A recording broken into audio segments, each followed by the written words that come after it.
Did you know that by observing the plants and animals in nature in your own backyard, you'll be able to get a better sense of when to start your seeds for your garden? It's called phenology. All right, so today we're going to talk about phenology, which is the study of patterns and occurrences in the natural world. We're talking about relationships between weather, plants, animals, and insects. One baseline phenological pattern is going to be that as the daylight hours increase and the temperatures increase, your animals are going to start shedding and they're going to lose their winter coat for their spring coat, right? So we know spring is on the way. But there's more scientific, microclimate-based occurrences that we can tap into as farmers and gardeners and growers to know when we should be transplanting our crops outdoors, when we might sow seeds inside, when we might start them outside and directly sow them into the ground. So let's talk about phenology and things that you can observe, patterns that are occurring in your own site or backyard.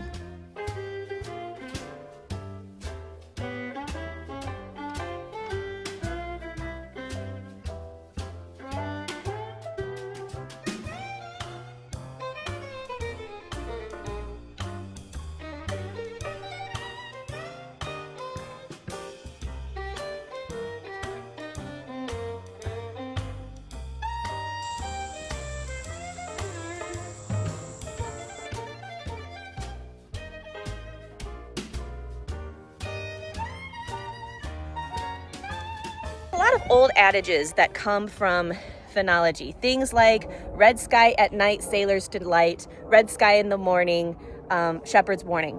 There's also rhymes like a halo around the sun or moon means snow or rain is coming soon. There's different observations and adages that have just been passed down throughout the centuries.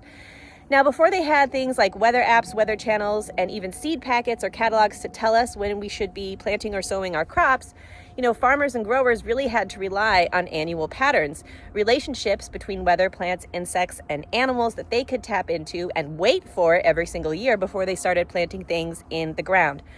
It also helps to give us a timeline as to when things like pests are going to show up. So when Morning Glories open, that's about the time that Japanese beetles are going to start arriving to start feasting on your crops. Is this foolproof? No, but quite honestly, neither is the Weather Channel. So how many times have you looked at a forecast only to have it be completely the opposite?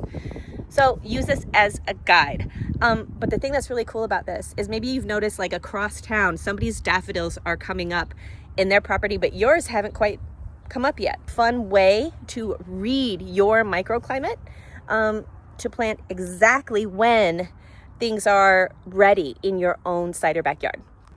So I'm in central New Jersey, zone 7A, and this time of year is when we start to see the first of the flowering bulbs or corms coming up. These are snowdrops.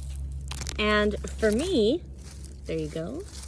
For me, these little beauties mark the beginning of the phenological calendar.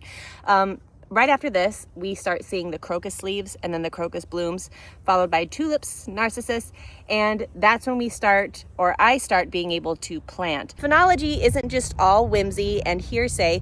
Rather, a lot of it is actually founded on scientific evidence. A lot of these relationships and correlations have to do with changes in the barometric pressure or moisture. For example, you can tell that it's going to rain or that a thunderstorm is almost upon you when the daisy closes its petals and protects its center. The reason being because daisies are very unique. The cells on the top of the petals grow faster than those on the underside of the petals when it's dry weather. The cells on the underside of the petals grow faster when there's a lot of moisture. Therefore, as the barometric pressure changes and moisture increases in the air right before a rainstorm or a thunderstorm, that petal starts to grow faster on the bottom side, thus closing the whole bloom. I have not found one compendium or resource in the years that I've been studying phenology that kind of is a tell-all and gives me all the information I need. Rather, I've been piecing together information from different resources. Farmer's Almanac has been good. There's a couple of other favorite guides of mine. I'll put those titles and their links in the description of this video below. I also have a free Phenology wheel download, which is basically a record, a day-by-day record throughout the year, so you can note weather patterns and observations on plants and animals that are happening right in your site. And that's very helpful for forecasting for the following season. All right, I hope this has been interesting, at least. Thank you so much for watching. We will see you on the farm next time.